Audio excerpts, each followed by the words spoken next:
తూర్పుగోదావరి జిల్లా రాజమండ్రి రూరల్ ప్రాంతంలో పెద్ద పులి తిరుగుతున్న ప్రాంతానికి వెళ్ళింది బిగ్ టీవీ. ప్రస్తుతం పెద్ద పులి తొర్రేడు గ్రామం నుంచి వెంకటనగరం వైపు కదులుతోంది. పంట కాలువ దాటుకొని మొక్కజొన్న తోటలోకి వెళ్లి నక్కి ఉంది. పెద్ద పులి ఏ నిమిషంలో ఎటువైపు వెళ్తుందో అనే దానిపై ఆందోళన నెలకొంది. రోజుకు 15 కిలోమీటర్ల వరకు సంచరిస్తున్న పులి అడవికి సుమారు 20 కిలోమీటర్ల దూరంలో ఉందన్నారు ఫారెస్ట్ రేంజ్ ఆఫీసర్. మరింత సమాచారాన్ని మా ప్రతినిధి శివశంకర్ అందిస్తారు. రాజమండ్రి రూరల్ ప్రాంతం తొర్రేడు గ్రామ ప్రజలను అయితే పూర్తి స్థాయిలో అయితే పెద్ద పులి వణికిస్తుంది. చూడొచ్చు మనం ఇక్కడ పెద్ద పులి ఫుట్ మార్క్స్ని కూడా ఇక్కడ అధికారులు ఇప్పటికే గుర్తించిన పరిస్థితి కనిపిస్తుంది. నిన్న ఏదైతే అటుపక్కన ప్రాంతంలో ఉందో అటు నుంచి కూడా అడ్డి చోట్లలోంచి ఇలా నడుచుకుంటూ వచ్చి ఇక్కడ రివర్ ఏదైతే ఈ చూడొచ్చు మనం ఈ పంటకి వెళ్ళే వాటర్ ఉంటుందో ఆ వాటర్ దగ్గర దీని ఫుట్ మార్క్స్ని గుర్తించారు. క్లియర్గా మనం ఆ ఫుట్ మార్క్స్ దగ్గర బిగ్ టీవీ చాలా రిస్క్ చేసి అయితే ఇక్కడికి వచ్చింది. ఇక్కడికి ఎవరిని కూడా అలౌ చేయని పరిస్థితి కనిపిస్తుంది. అధికారులు అయితే పూర్తి స్థాయి అలర్ట్లో ఉన్నారు. చూడొచ్చు ఇక్కడ పంజా, దాని 9 ఇంచెస్ పంజా కూడా పెద్ద పులి పంజా అని చూడొచ్చు. ఇక్కడ నుంచి కూడా ఫుట్ మార్క్స్ అన్ని కూడా మనం క్లియర్గా అబ్జర్వ్ చేయొచ్చు.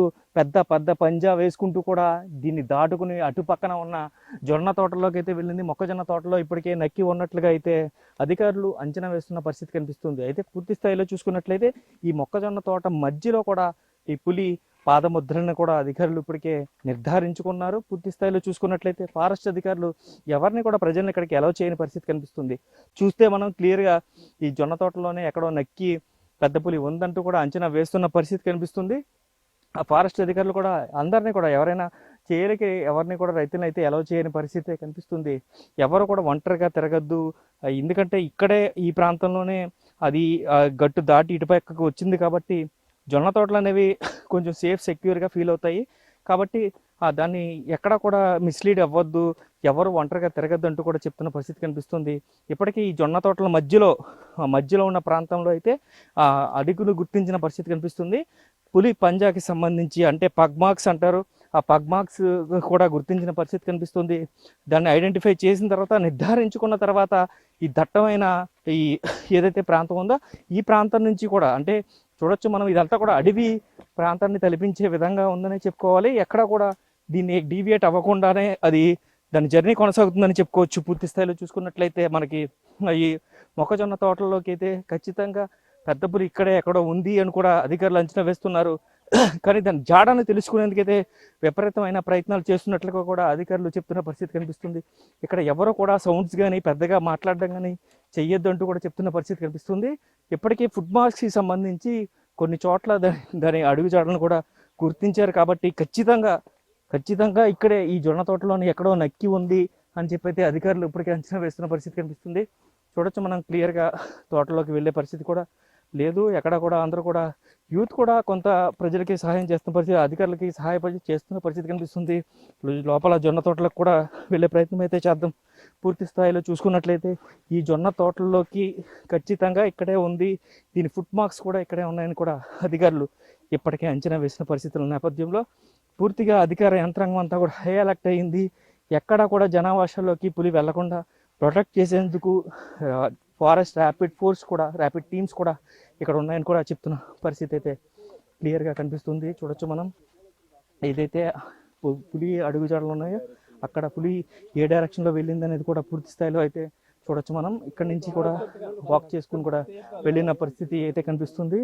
చూస్తే మనం ఫారెస్ట్ అధికారులు మొత్తం అంచనాలు వేస్తున్న పరిస్థితి కనిపిస్తుంది. ఆ పగ్ మార్క్స్ని కూడా దాని 9 ఇంచెస్ పంజాని కూడా పూర్తిగా అయితే ఇప్పటికే గుర్తించినట్లుగా అధికారులు పాదమద్దులకి కూడా గుర్తించిన పరిస్థితి కనిపిస్తుంది. అంటే పులి దీంట్లోకి అయితే ఎంటర్ అయిందండి. ఏదైతే రాజమండ్రి రూరల్ మండలం తొర్రేడు నుంచి మనకి రాత్రి బయలుదేరి ఇటువైపుకి మన వెంకటనగరం వరకు ప్రయాణిస్తుంది. సో ప్రస్తుతానికి మనము అక్కడ పొద్దున్న వరి పొలాల్లో దాని యొక్క అడుగుజాడలు గుర్తించడం జరిగింది. అక్కడ నుంచి ఇప్పుడు మనం ట్రాక్ చేసుకుంటూ ఇక్కడ ఒక పంటకాలం ఉంటే పంటకాలను కూడా దాటి జొన్న చేలి వైపు వచ్చింది. సో దీని కదలికలు మనకి టువర్డ్స్ వెంకటనగరం ఉన్నాయి. సో ఈ జొన్న చేలి ఉన్నాయి కాబట్టి అది ఎక్కువ హైడ్ అయ్యి ఉండే అవకాశం ఎక్కువ ఉంటుంది కాబట్టి రైతులు పొలాల్లోకి వెళ్ళొద్దు. సో ఇది ఒక చోట అయితే కనుక స్థిరంగా ఉండట్లేదు, అది ఆవాసాన్ని ఏర్పరచుకునే మార్గంలో కన్ఫ్యూజ్ అయ్యి అడవి నుంచి బయటకు వచ్చింది. సో దానికి అర్థమవుతుంది కాబట్టి ఇప్పుడు ఎక్కువ దాని నడక కూడా పెంచింది. ఇప్పుడు రోజుకి సుమారు ఒక 15 కిలోమీటర్ల వరకు నడుస్తుంది. సో ఇది త్వరగానే అడవిలోకి వెళ్ళిపోయే అవకాశం ఎక్కువ ఉంది కాబట్టి ప్రజలు సహకరించి కొన్ని జాగ్రత్తలు తీసుకోవాలని సార్ కోరుకుంటున్నాం. ఇప్పుడు జనావాసాలకు దగ్గరగా మూవ్ అవుతుంది కాబట్టి అంటే ఇటు నుంచి అడవిలోకి వెళ్ళే మార్గాన్ని దానికి ఎలా చూపించగలుగుతారు? అంటే అలాగే ఏమన్నా అంటే ప్రణాళిక మార్గం సిద్ధం చేశారు? మనము చూపించడం కాదండి. యాక్చువల్‌గా ఏందంటే వాటికి అర్థమవుతదండి. అది అడవివా బయటకు వచ్చామనేది. మధ్యలో కొన్ని మనకి హార్టికల్చర్ క్రాప్స్ ఇవి ఉండటం వల్ల అవి కన్‌ఫ్యూజ్ అవుతుంది. సో, మళ్ళీ వరి పొలాలు, జొన్న చేలు వీటిలోకి వచ్చిన వెంటనే దానికి అర్థమవుతది. సో, అవేంటంటే పులి దాని యొక్క సహజ లక్షణం, దాని యొక్క ఆవాసాన్ని స్థిరీకరించుకోవడం అనేది మనం టెరిటరీ మార్కింగ్ అంటాము. సో, అది పులి కొంచెం ఒక 2 ఇయర్స్ ఏజ్ వచ్చిన తర్వాత తల్లి నుంచి విడిపోయిన తర్వాత దాని యొక్క వ్యక్తిగత ఆవాసాన్ని ఏర్పరుచుకుంటుంది. ఆ క్రమంలోనే అది ఆవాసాన్ని ఎతుక్కుంటూ ఉంది. సో, ఇట్లా మనకి అప్పుడప్పుడు ఇలా రావటం అనేది జరుగుతది. అవి మన టెరిటరీ ఫిక్స్ చేసుకునే టైంలో. సో, ఆ క్రమంలోనే అది ఇప్పుడు బయటకొచ్చింది. గతంలో అవి వచ్చినప్పుడు కూడా ఇట్లా అవి బయటకొచ్చి ఈ ఆవాసాన్ని దాటుకొని వచ్చేసాము అన్నది గ్రహించిన తర్వాత మళ్ళీ అడవిలోకి వెళ్ళిపోయి తర్వాత ఎప్పుడు అవి బయటకు రాలేదు. సో, ఇప్పుడొచ్చింది కూడా కొత్తగా వచ్చింది. అంతకుముందు వచ్చిన టైగర్ కాదు ఇది. సో, ఇది త్వరలోనే అడవిలోకి వెళ్ళిపోతుంది. నడక దూరం కూడా పెంచింది. గతంలో మా అనుభవం కూడా ఏంటంటే వాటికి ఎప్పుడైతే మనము అడవి దాటి బయటకు వచ్చామని గ్రహిస్తాయో ఎక్కువ దూరం నడుస్తుంటాయి. త్వరగా వెళ్ళిపోవాలి అడవిలోకని. సో, దీని బిహేవియర్ అట్లానే ఉంది. సో, త్వరలోనే వెళ్ళిపోద్దని మేము కూడా భావిస్తున్నాము. కొంచెం ప్రజలు జాగ్రత్తలు తీసుకుని సాయంత్రం అంటే చీకట్లో ఎర్లీ మార్నింగ్ గాని లేదా లేట్ నైట్ గాని పొలాల్లో ఉండొద్దు. సో, మీరు ఎక్కడైనా గనుక దాని పాదముద్రలు గుర్తిస్తే గనుక మాకు సమాచారం ఇవ్వాలని కోరుకుంటున్నామండి. సార్ ఇప్పుడు ఈ అడవికి ఎంత దూరంలో ఉంది? ఆ అడవికి వెళ్ళాలంటే ఎంత టైం పట్టొచ్చు సుమారుగా? ఏ ప్రాంతాల మీదుగా అడవికి వెళ్ళే అవకాశం ఉంది? అంటే ఇక్కడ నుంచి ఇప్పుడు మనం ఉన్న ఏరియా నుంచి కదండి. ఇప్పుడు ఈ రోజైతే దాని యొక్క ప్రయాణము గోదావరి అంటే వెంకటనగర్ అనేది గోదావరి గట్టు మీద ఉంటుంది.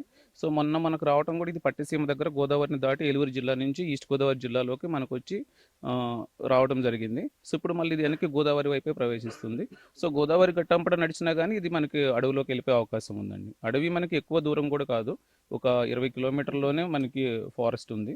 సో, అక్కడ దాకా వెళ్తే ఫారెస్ట్లో ఎంటర్ అయిందంటే ఇంకా అటు పాపికొండ నేషనల్ పార్క్లోకి వెళ్ళిపోతుందండి. సార్ ఇప్పుడు ఈ రోజు ఏమైనా అటాక్స్ జరిగాయా దేని మీద? జంతువుల లేదండి, మీద? ఈ రోజైతే మనకి ఎక్కడ కూడా ఏ విధమైన అటాక్స్ జరిగిన సమాచారం లేదు. మొన్న మాత్రమే ఇక్కడ ఒక 3 ఆవుల్ని చంపడం జరిగింది. అది మనందరికి తెలుసు. ఒక ఆవుని తినేసింది దూడని. సో, ఈ రాత్రి అయితే కానీ ఎక్కడ కూడా ఏ విధమైన ఆవుల మీద కానీ గీదల మీద కానీ అటాక్ చేసిన సమాచారం అయితే ఏమీ రాలేదు మనకి. ఇదే పొలంలో ఖచ్చితంగా ఉంది అంటే దాని అడుగు జాడలు ఇక్కడ గుర్తించాం కాబట్టి ఖచ్చితంగా ఈ ప్రాంతానికి అక్కడ ఈ ప్రాంతంలోనే ఎక్కడో సంచరిస్తూ ఉంటుంది. పగలంతా కూడా అది బయటికి రావడానికి ఇష్టపడదు. అయితే దాన్ని నడకన పెంచింది 15 కిలోమీటర్ల వరకు కూడా రోజు ట్రావెల్ చేస్తున్న నేపథ్యంలో ఇప్పుడు ప్రస్తుతం అయితే గోదావరి వైపు దాని ట్రావెలింగ్ ఉందంటూ కూడా అధికారులు అంచనా వేస్తున్న పరిస్థితి ఇక్కడ కనిపిస్తుంది. కెమెరామెన్ రవితో శంకర్.